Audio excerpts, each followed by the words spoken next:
welcome to another episode of the United Fan Zone. Tonight we have our special guest, Mr. Cheese. How you doing, Cheese? Yo, I'm in my fortress of solitude right here, doing well, avoiding all stray shots from Yankees Dodgers World Series, also stray shots from the Ten Hag fallout, new coach coming in. So yeah, man, I'm just keeping my head low, keeping stress free. Good to see you, Sean. Good, you too, man. It's finally good to get you on the show. We haven't had you on this show before. So It's just usually want a scheduling conflict to here it is. Here at it is. this time. So Uh, yeah. Tonight with it being Halloween, it's just ended for us, so I had time to jump on. I just want to jump right in quick with, the big news, obviously. Amorim's going to be hmm announced tomorrow. Well, he's going to hmm announce tomorrow after the game that he is Manchester United's new head coach. How you feeling about this? I mean, without getting too ahead of myself, I'm seriously hoping that he's gonna light a fire Hmm. under the squad. Like really, hopefully we start to see the beginning of the end of the player power nonsense. Yeah. Like that's what I'm hoping for. Like that's one of the big things that I'm hoping for. I mean, and hopefully like the return of like some proper football. Like I would love that. Yeah, me too. Like, we clearly saw during the Leicester game that it's all pure power, player power. Yep. Like, Yep. you really couldn't have done. Like, I know that you don't like Ten Hag's system. You didn't like maybe Ten Hag, but to go out there and bang five past Leicester, come on, At that was like pure. 80%. Like they Yeah. that looked like training. Like Mm-hmm. it wasn't like a full effort either. It was just like more, just like two notches more than what they were previously given to Ten Hag. Yeah, and it kind of bugged me a little bit yesterday because, well, during the game, because I was like, where's this been? All like last year and this year. Um, and it goes to like it's one of two things, and this has been a consistent thing with Man United.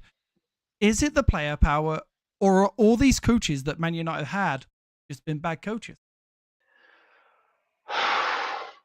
I uh I I I have to lean towards player power. Yeah, me Like like too. like because when you look at the roster of coaches, it's a decent coaching pedigree. It Like is. they were not like Jose Mourinho is not a bad coach. Louis Van Gaal is not a bad coach. Like Mm. we never got to see Ragnick, but he seems successful everywhere else. So Yeah, he seems I real don't know, successful man. with Austria. Yeah. But but that's the thing with me. Is like, okay, I was excited. I saw passion. I saw like Man United off the ball was fantastic, and it was like when we lost the ball, they gained it back real quick. Hustle. They were They hustling. were There hustling was there yesterday. was there was fight. There was urgency. It's just like it. Like I was really watching that game and just thinking half the time, just like, man, this is really just like you, Ten Hag. Yeah, Like, what go was he fuck think? What do you yourself, think he Ten was Hag. thinking at home, like watching that game? Oh, Motherfuckers! that Like, really? one me the one me with the skinny dude with his hand on his side, just like really, really, guys. And the worst thing Five, about it is, you bang five in. the worst thing about it for me Oh. is half that team's his Ajax. They let him down.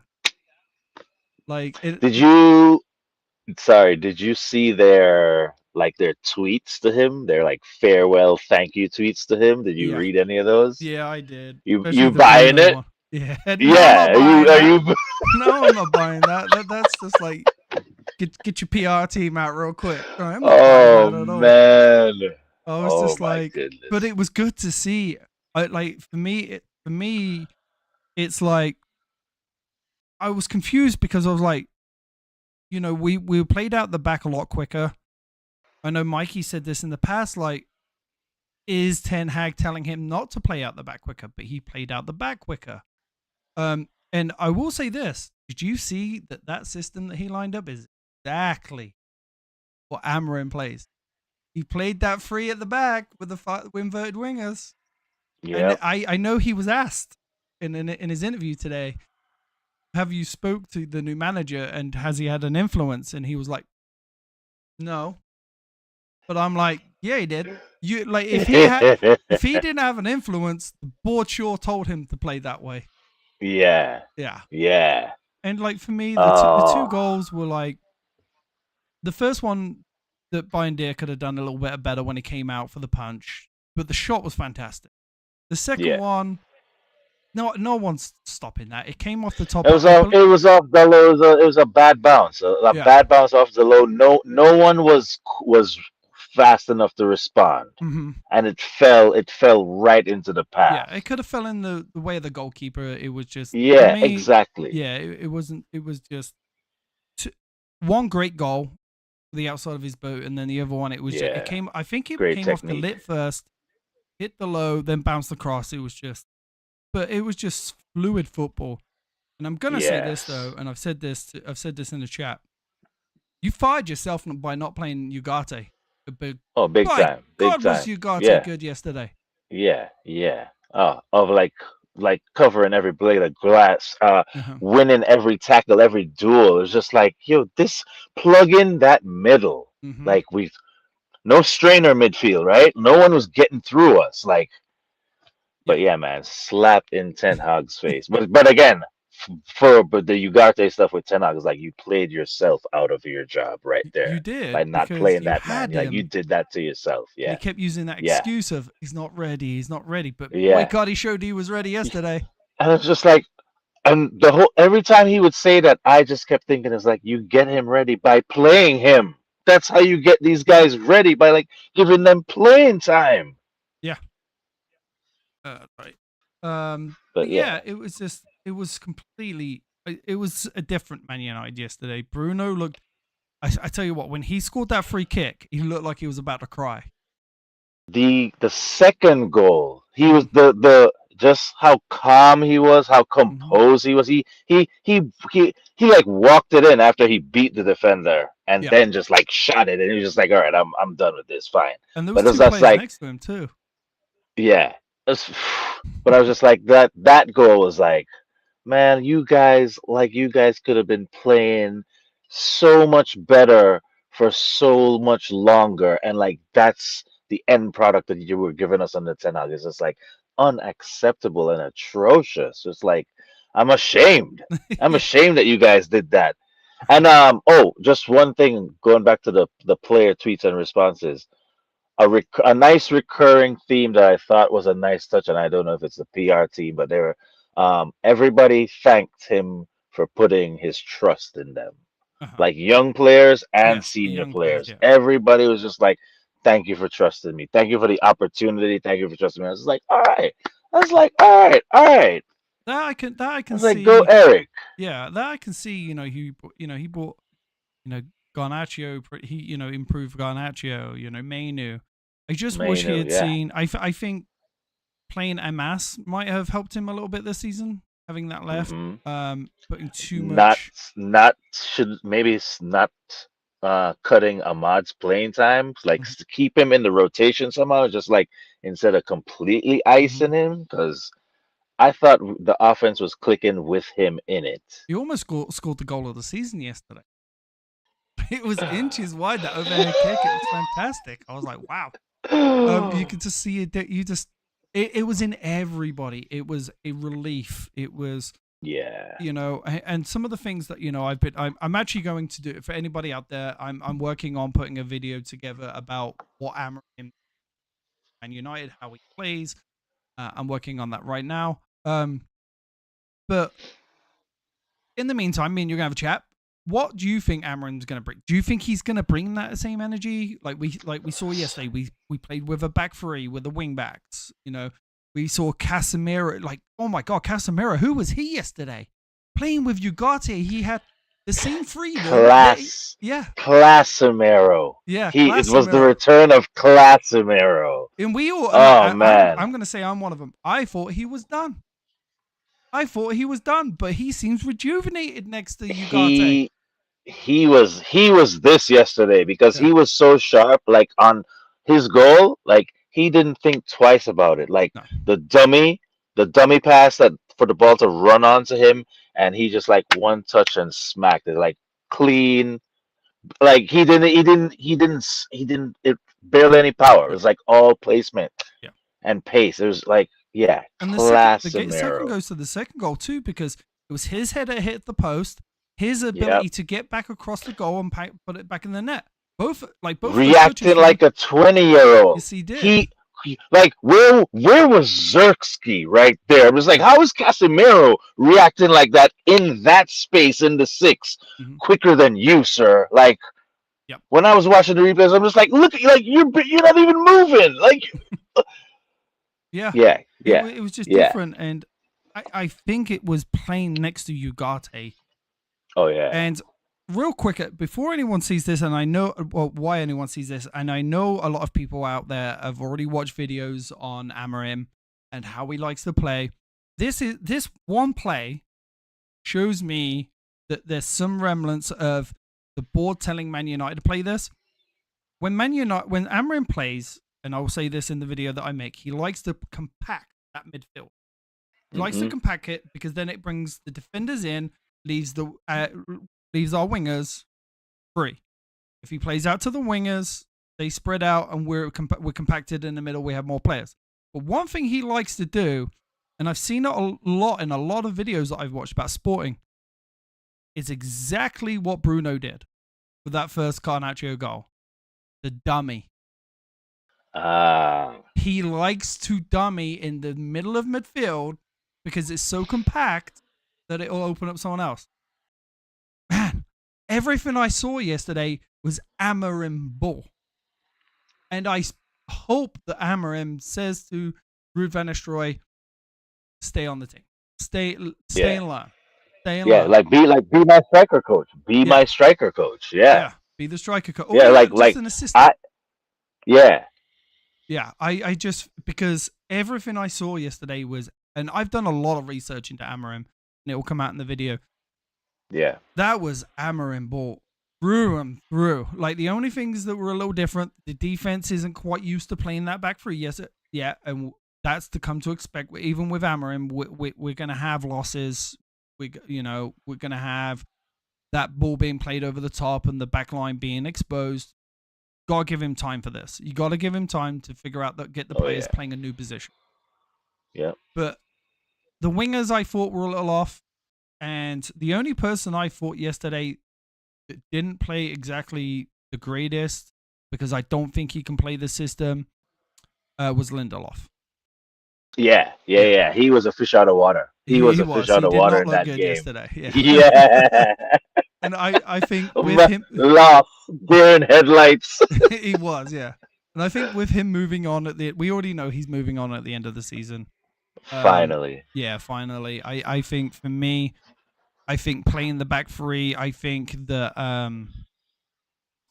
quite a few of the back line. Johnny Evans is probably going to go. And then I think it's time for Harry Maguire to go. He's too slow to play a back three. He's just too slow. Yeah. He has no ability to get back. Because if he plays the center back, like in the middle, because he can't play left or right on that because he's not fast enough to get out wide to cover. If he plays the center, dude, all you have to do is dink that ball right over the top of him and we're completely exposed. But Yeah. I've also learned another And thing. beaten for pace, just like, yeah, it's just gone. So I think it's a good time for him to move on and for us to bring in two young, maybe 18, 19, good development defenders that can play behind Euro, Dillit, and Martinez. Because we're not going to have a lot of money in the summer. We're not going to have a lot of money in January. I think January, paying off Ten Hag. the main point for us in January is getting a left back. I don't like if we had Ten Hag, left back striker, but with Amorim coming in and playing that diamond up the front, I don't think we're going to need a striker. I think Rasmus Højlund is going to cook in this team. He's going to cook. And that's the other reason why I want to keep RUUD for Højlund, because it's like, I think you talked about it and mentioned it on other shows, previous shows, saying like you see the difference in Højlund, you see in like the RUUD effect on him. So it's like, I don't want him to have to start over. I'm just like, hopefully Amorim can work something out with RUUD and he stays on. Yeah, I the do staff. too. But I'm excited to kind of. I'm excited to have Amorim in. I'm excited to have Amorim, play this new system. But I'm also on the back burner, like, hey, we can't expect this guy to come in and instantly get us top 4.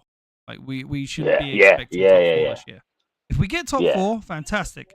But also, if we do get top 4, let's not go down the Ten Hag route. We're back. We got top 4. Like, remember, there's a lot of bad teams in there this year. Chelsea just lost to Newcastle. Arsenal have got a lot of injuries. City have got a lot of injuries.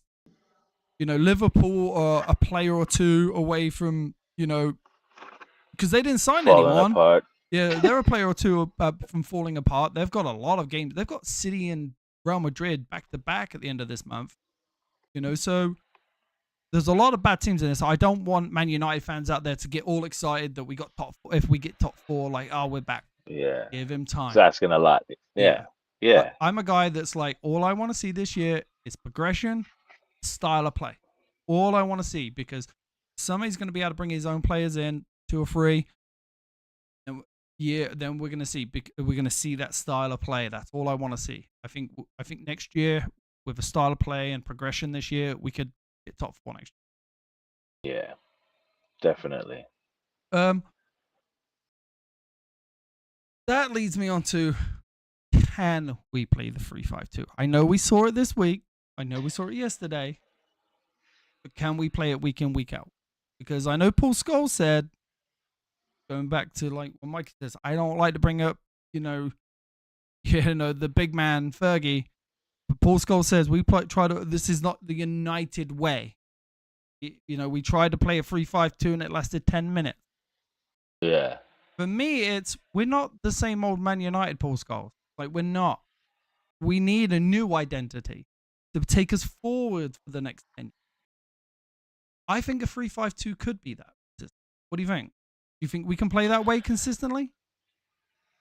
That's for the coach to figure out, right? Because Ten Hag had got no consistency out of these players. You had like brilliant sparks and like these glimpses of hope and like amazing victories that you give us, and then like after that, no consistency. You go out the following week and get like clotted 4-0 from Crystal Palace. Yeah, that's what I'm worried about. That's what I'm worried about, that we play the 3-5-2 against Leicester and it works.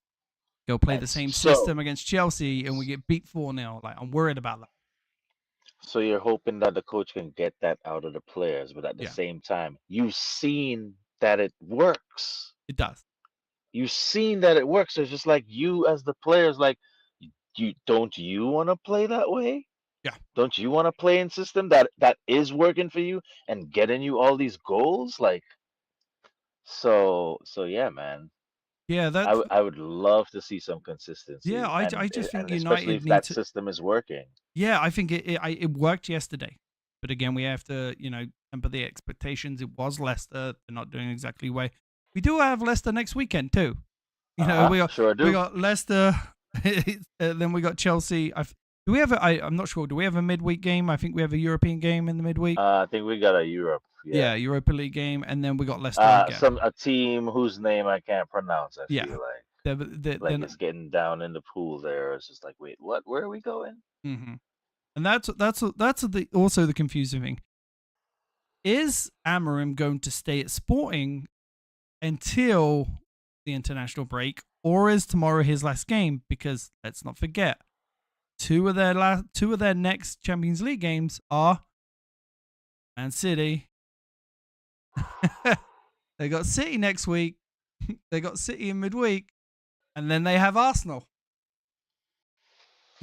Should we have waited to see how he does against City and Arsenal? Yeah, because they're the next 2 Champions League games for him. So this is a big test for him. I think it's is it? Sorry, is it his decision? Is it all on him to leave? No, I think it's whatever Man United and Sporting worked it out. I know we worked out because I know the international break is on the 10th. So let's look.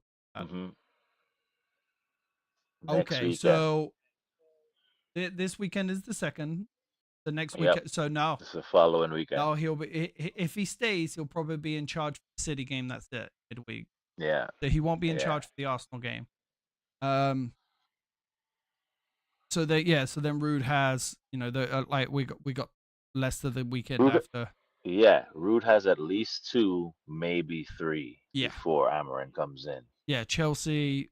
Then we have midweek, and then we have Leicester at the weekend. Then we go on the international break on the 10th. Yeah. So for me, that's a big test for him against City. I know City are riddled with injuries right now. They just got knocked out. I know they played some kids, but they just got knocked out by Tottenham yesterday in the Their Carabao Cup. Achilles heel, Tottenham. Yeah. Yes, they are. They are the Achilles heel. Yeah. And then we go get Tottenham in the next round. We go pull out of all the people we got to pull out. We pulled out every other team got an easier team. We pulled out Tottenham. Yeah. We pulled out the hardest tie there. But for me, it's kind of I'm expecting that we can play this way. I think there's got to be 2 things that happen for Man United for Amorim to be a success. 1, the board has to stop the player power. Yeah. And 2, the board has to back him fully. If he goes to the board and says, hey, Marcus Rashford is not doing what he's doing in training, I'm seeing stuff online, he's going to Ireland and going on the piss, I don't want him here anymore, the board has to say, Marcus, bye, you're gone.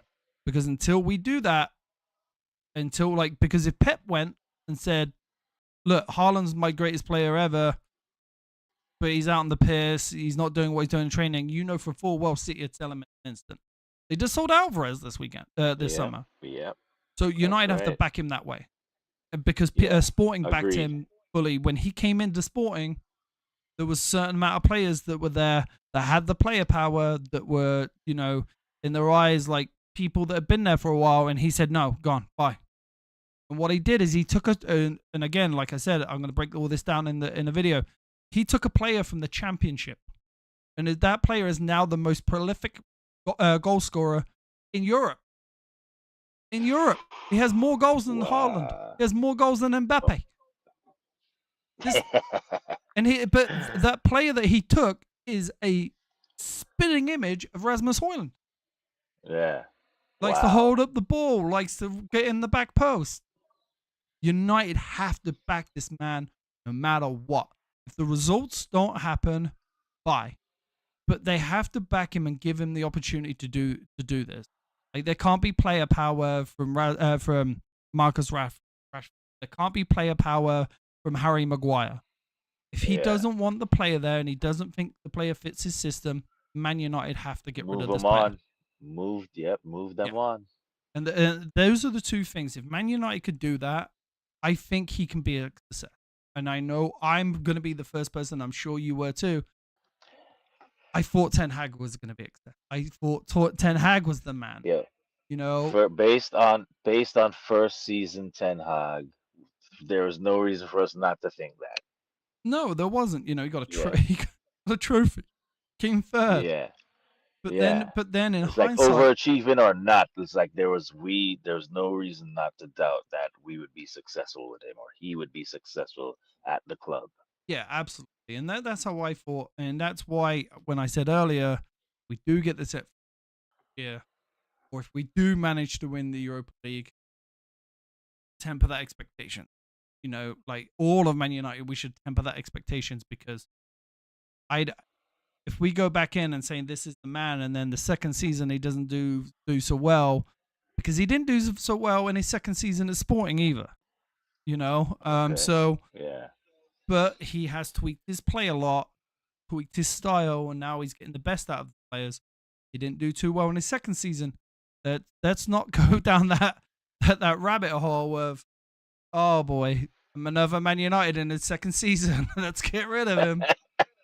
I'll be more than willing to get rid of him if we give him everything to succeed. Yeah, and it doesn't work out. And it doesn't work, then out. But if we don't give him everything, and I think that's how I think Ten Hag was hard done by. I think he had the Glazers, he had no backroom staff, he overachieved in his first season. Second season was riddled with injuries. We're seeing it with Arsenal and City right now. They're riddled with injuries. And you see what's happening to them. I know they're more of an established team, so that, they're still able to get some wins through. But they're riddled with injuries right now. So, Arsenal's probably done for the season. They're probably not going to win the league. They're too far behind City in my eyes. Yeah, Too yeah, far behind Liverpool. But for Ten Hag, he didn't have that back, didn't have that order command. But then when he did have it, and they would give it, he was handpicked Ugarte. He didn't accept it. yeah, So yeah. what's Then your you don't want thoughts to on play that? him. Like, Yeah, he's not ready. yeah, what's your thoughts on, like, it's so hard with Ten Hag because you try and give him the credit where credit is due. He didn't have the backroom staff. He had all this. He overachieved. Then when he was given what he wanted, he still failed. Yeah, for me, I can only assume that that man lost the plot Yeah, because it's just like you coach yourself out of a job, you did. and your press conferences were so unconvincing. Like, Mhm. oh, so yeah, How do you? I'm definitely hoping for Amorim to be like night and day when it It, comes to pressers, and like it's not hopefully just the putting the presses. media It's in their place. Yeah. I'm gonna say that. How do you feel? Do you watch Arsenal game?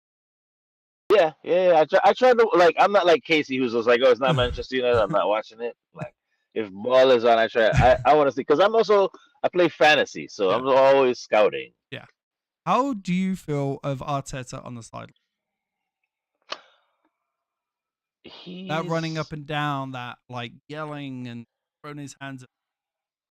like, if if that was happening at Manchester United and it was actually guaranteed results, or when like it was synonymous with 3 points, Yep, I wouldn't care. I really wouldn't care. But because like that's if you're Amorim. not getting the results, That yeah. that's If you're not Amorim. getting He's the on that results, like sideline. He's yelling, getting to get it done. He also dressed Arteta.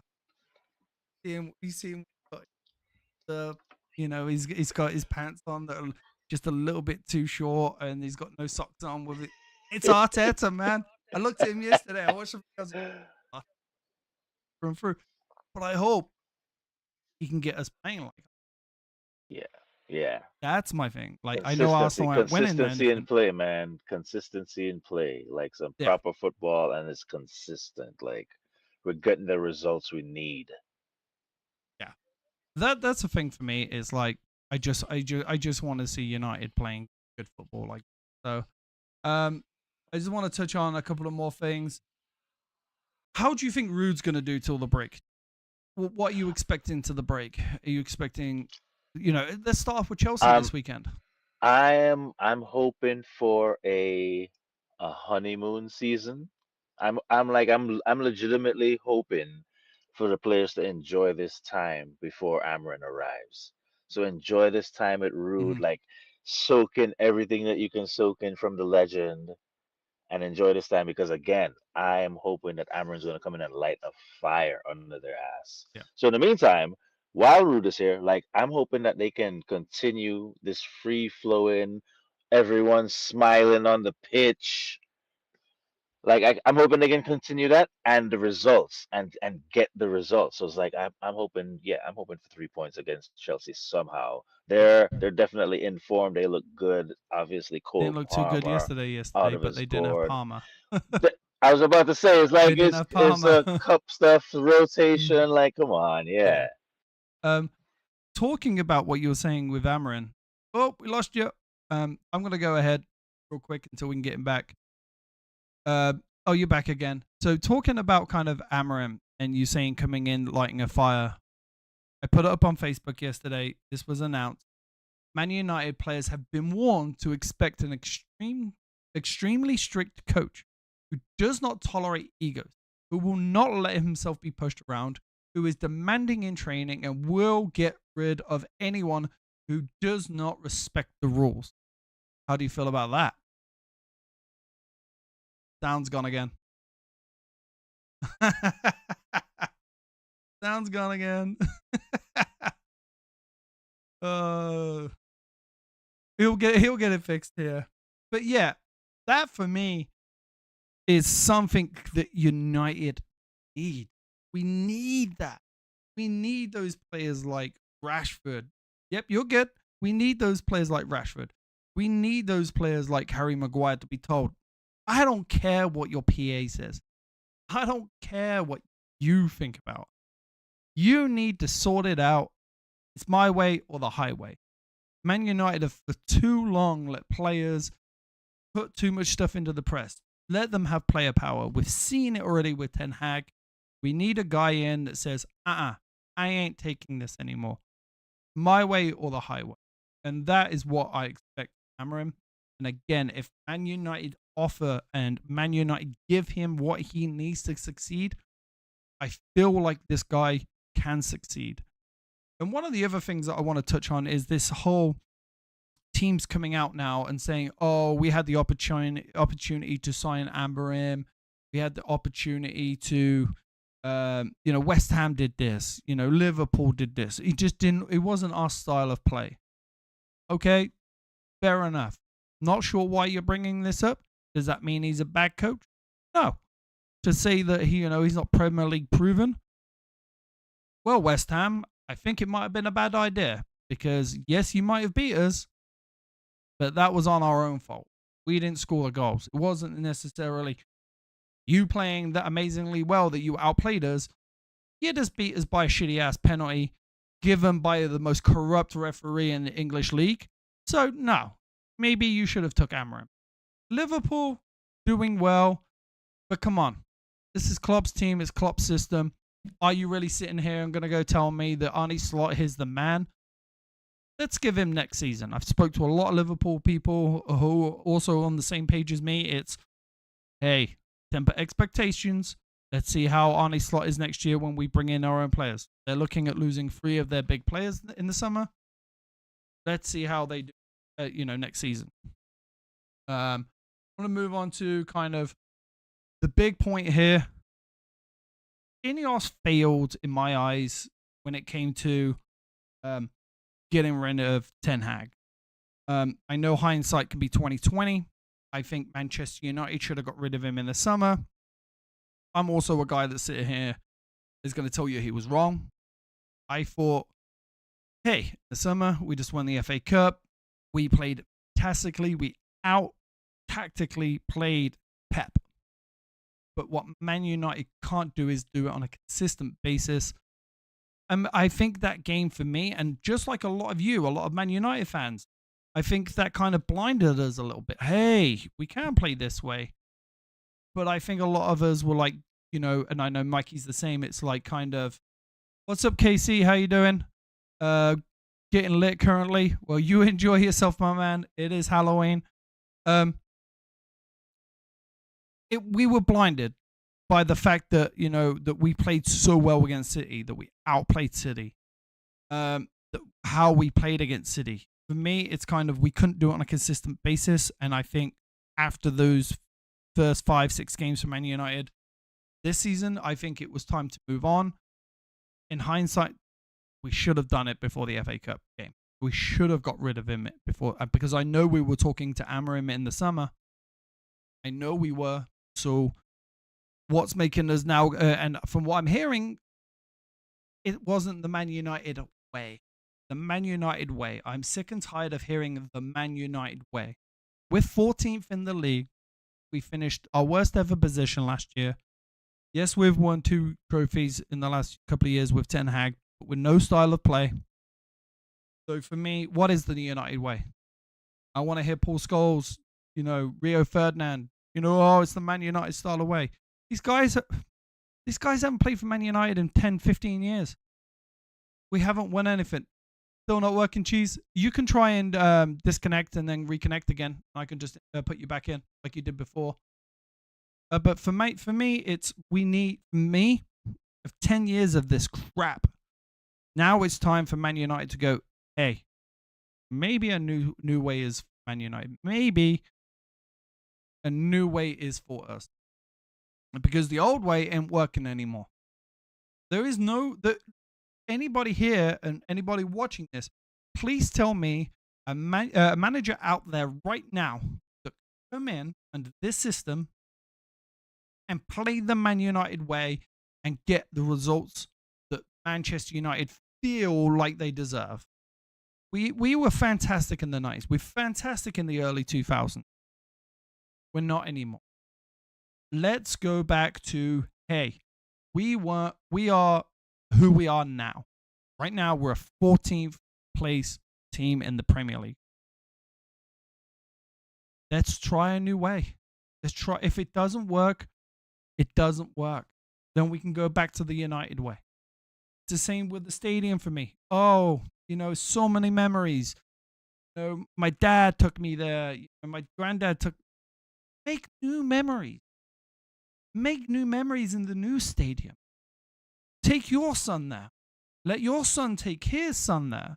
And then you progress that whole, well, my grandpa took me to Old Trafford is a beautiful, beautiful place. I've been there many, many a times. I was there in the summer of last year when we played Wolves at the opening game where we won 1-0. It's a falling down stadium. So for me, it's kind of, let's move on from that. Let's move on from the style of play. Let's move on from, Old Trafford. I got you. I can hear you there. Jeez. Oh, perfect. Got you back. We got you back. I was just going on a rant about how Paul Scholes, Rio Ferdinand, and how, it's not the United way. The fans out there that it's not, we lost him again. Wait. We got you. I can't see you, but I can hear you. So, it's like the Old Trafford. There's so many memories. Make new memories. Take your son. Let your son take his grandson. Like I took my son. Hopefully one day I can take my grandson. Life is about building and rebuilding and making new memories. And that's the same thing for Manchester United, the style. We're never going to have Fergie. We're never going to have another Fergie. That's right. We build a different way. Build it a 3-5-2. If it works, Amorim he's younger than me. And me. Yeah, he's younger than both of us. So what's not to say that Amorim can't be if this system works? Yes, it's not the United, and I'm going to keep doing the bracket. Yes, it's not the United way. But if this works, who's to say this isn't the new United? That's right. A 39-year-old that could be here for the next 10, 15 years if this system works, if he is backed. What's to say that in 15 years we're not looking back and going, hey, it's not the United way anymore because we're not playing a 3-5-2. How are you feeling about that? Man, again, keeping it all in check. I'm enjoying your excitement right now. It's not necessarily excitement. It's more to do with those frustration, right? The things that you think about. Yeah. Those things that you think about and just like, yo, if you hit that potential, if you optimize that potential and like those are your goals, it's like, yeah. Hell yeah. Yeah. And for me it's like we have him forever. Yeah. Again, for me, it's not excitement so much. It's frustration with past, man. They're always going to be Rio Ferdinand. Paul Scholes is always going to be one of my favorite players. Gary Neville, great servant. Listen, Gary Neville, you took one of your Spanish teams to one of the worst ever plays. So I don't want to hear a shit from you when it comes to we need to sign this, we need to do that, we need a formation of this because you failed. You failed so hard that you're now a commentator for Sky Sports News instead of a manager. Yeah. Paul Scholes, has he ever managed a team? Maybe Salford. I don't know. Some lower league team. I don't know. Yeah, nowhere near the top. Sorry, I love you. I think you're a great player, but you haven't managed. Roy Keane. All right, mate. You almost got relegated with Sunderland. So, as good as you were players, who are you to tell Ruben Amorim you need to play a certain way? Yeah. Like, and don't get me wrong, United base. Don't get me wrong, United. They're gonna be legends. They should have a place in Manchester United. But don't tell me as Sky Sports pundits instead of top level Man United or top level managers what to do for Manchester United anymore. Because you don't have the boss man there. That's right. I got to tell you something really. Did you see that Patrice Evra thing? Yeah, for some reason it has popped in my mind. Did you see that Patrice Evra comment yet? No, which one? He was on with Rio Ferdinand and the Arsenal fan. And the Oh, Arsenal wait. fan started Is speaking. it about Arsenal? Yeah, it's about Arsenal. He goes, I don't want to hear from you. Arsenal are like Netflix. You're always waiting for the next season. Oh, Patrice, man. Another legend. Another legend. But again, for me, I've just had so much disappointment in the last 10 years. We've seen a Carabao Cup, Europa League. We've seen a Europa League loss. We've seen an FA Cup win. We've seen an FA Cup loss. Carabao Cup. We've seen a second place. But they were for me, the second place was worth nothing. Distant. It was not just distant. It was worth nothing. There was no fans in the stadium. Yeah. For someone to tell me, "Oh, we finished second," you know how hard it is to go to Liverpool or go to Chelsea, go to Arsenal and play a game with the away fans. There was no away stadium. Yeah. It's like playing at home every game. Yeah. For me, it meant nothing. You've been gone a little bit, so give me a breakdown. Give me your perspective on what you would like to see. Do you want to see Man United? Kind of, you want to see Man United give Amorim everything he needs, not necessarily in signings, but power. And what do you expect from Man United this season? Because you know what I think. I just want to see a style of play, and I want to see progression. What about you?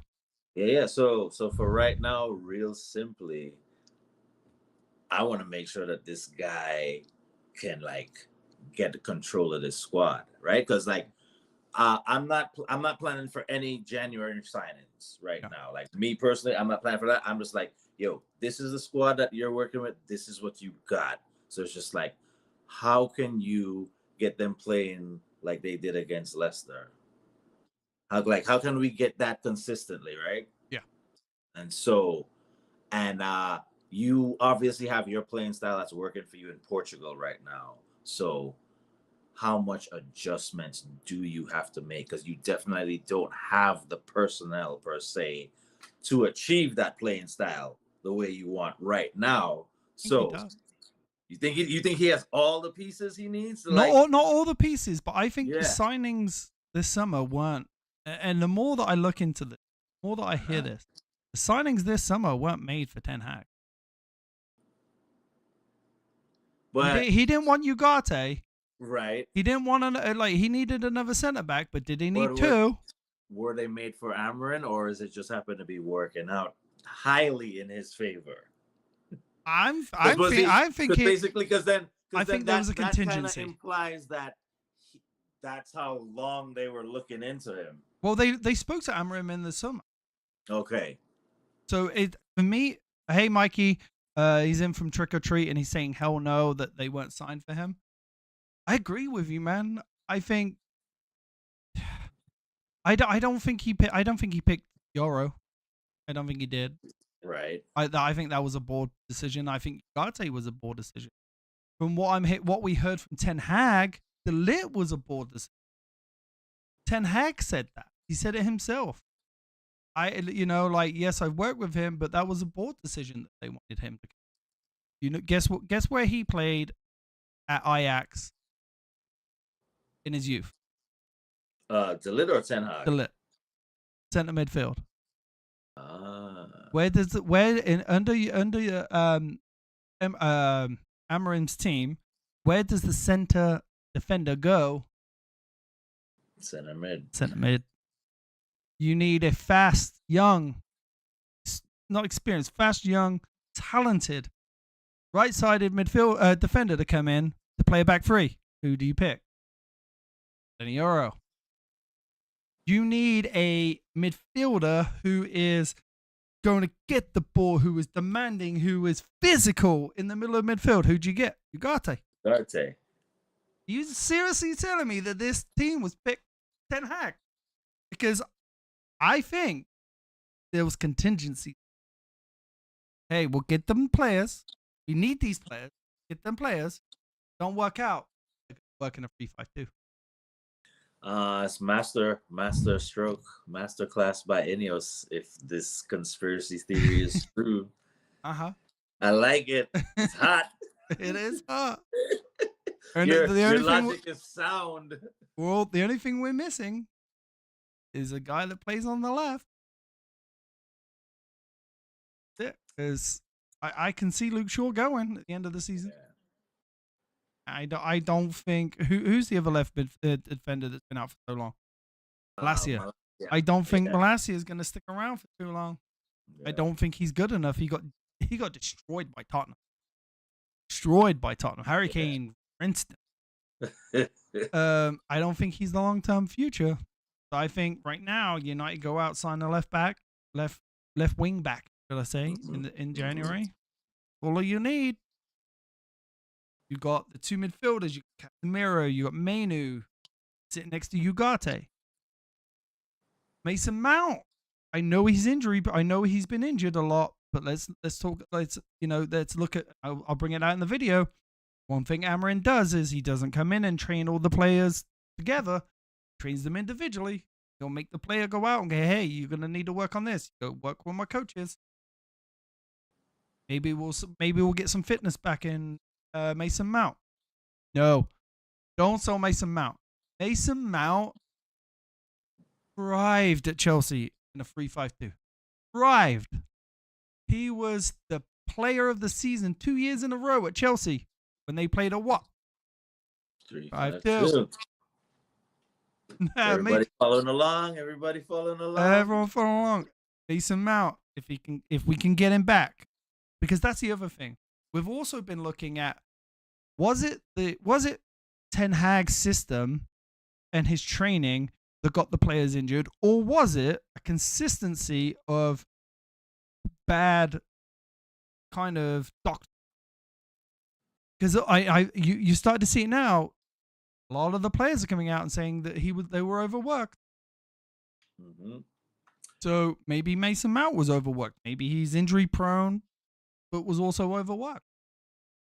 That's why I want to see this. I want to see the new coach, because if the new coach comes in and we see less injuries, what it was. Like, for me, we have the personnel. They might not be the best person. Yeah. We have the personnel right now to play a 3-5-2 because we played it. And you just need a coach. Well. And you just need a coach to get the best out of the personnel. Yep. That's what I'm hoping for. I'm just like, yo, this is the squad I have, but I'm going to find a way to get the best out of them week in, week out. Like, that's... Because you got to remember, we just spent 600 million. million. Style will come from that, yeah. We spent 600 million with Ten Hag. We ridiculous. Yeah, we can't. This new manager's not going to come in and go, "Oh, look, we're going to sell Mason Mount." Who the fuck's going to buy Mason Mount right now? No one's buying Mason Mount. No it's like Mikey. No one's buying him. Like, what are we going to ask 30 million for an injury-prone player? But let's see if it was Ten Hag getting players injured overworking. Time will be revealed in time. Yes, it will. And so for me, I'm excited. I'm also on that line of I'm gonna curb my expectations. Yeah. I want to be United. Like, hey, back this man, give him everything he needs. But hey, let's curb those expectations. Yes, indeed. Keep it in check. Yeah. Unrelated, just real quick. Unrelated to Manchester United, when you say you're doing a short show, what does that really mean, short? Normally I would do a half-hour show, but we got a little carried away today. Even with me disappearing. I went on a rant, man. Let's not talk about someone bought Anthony. No one Martial.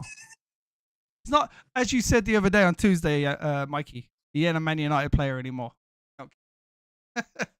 No one cares about Anthony Martial. Keep that same energy, Mikey. Yeah. Keep that energy, Mikey. Yeah, he ain't a Man United player anymore. So yeah, that's kind of like the kind of last touching point. Is this make or break for INEOS?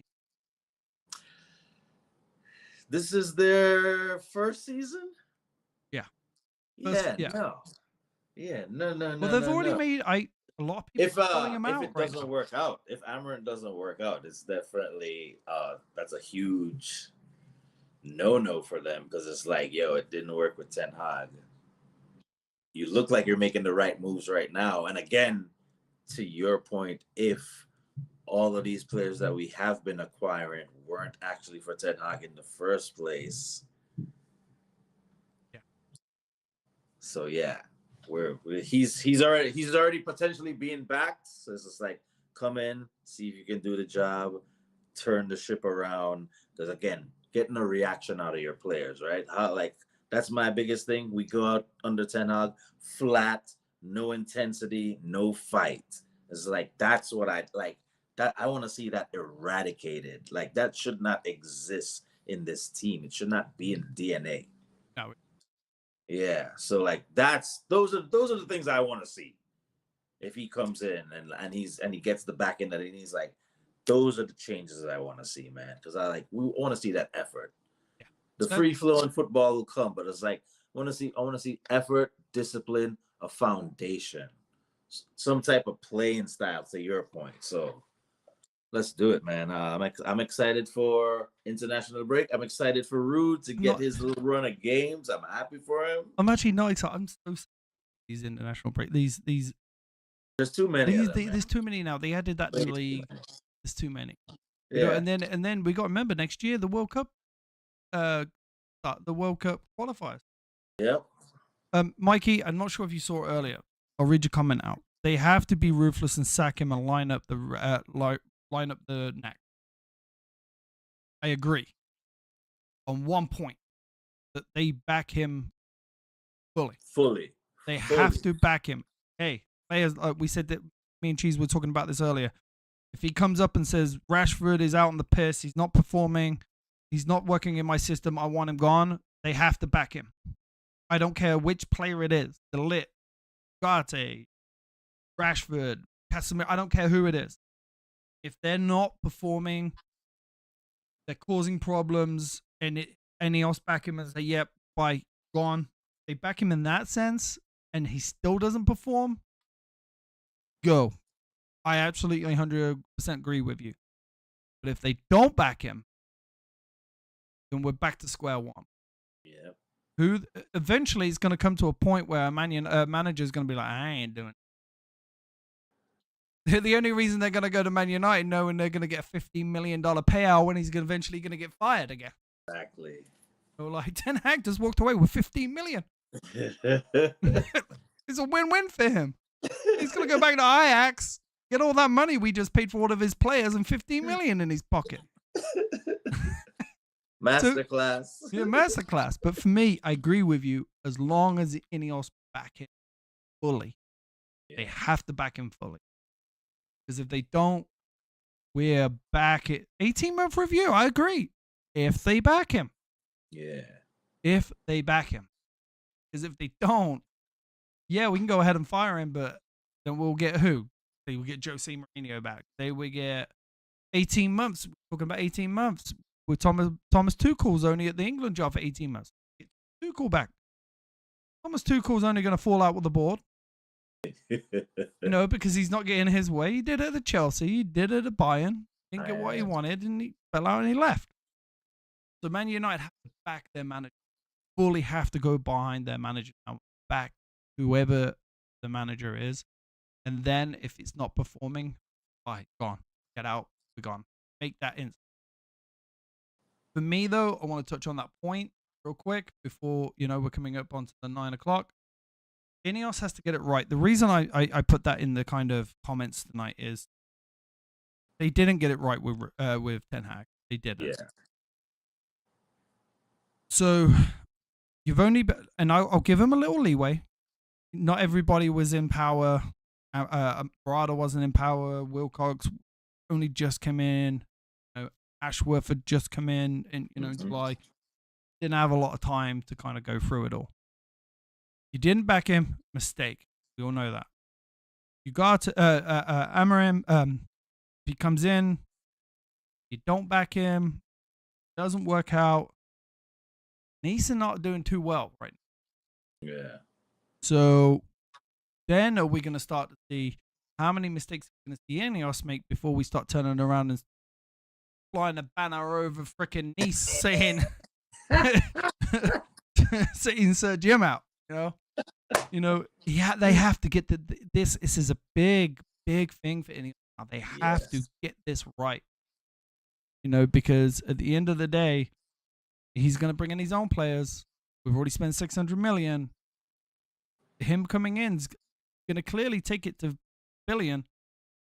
2 managers. If you don't get that right, they're going to be a laughing stock bigger than what they are right now. So Back for to me, FC continues.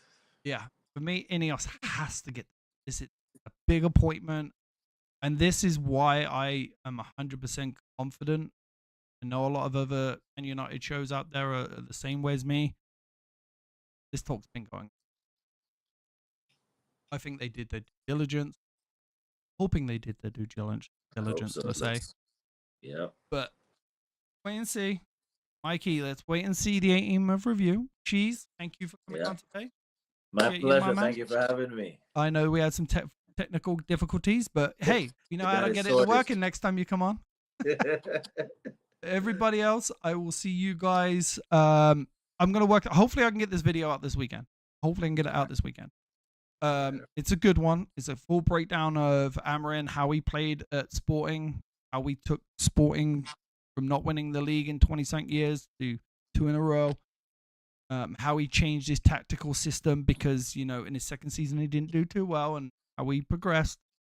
So hopefully I can get that out this weekend. Everybody else, I'll see you guys later. I will see you on Tuesday, Cheese. Yes, sir.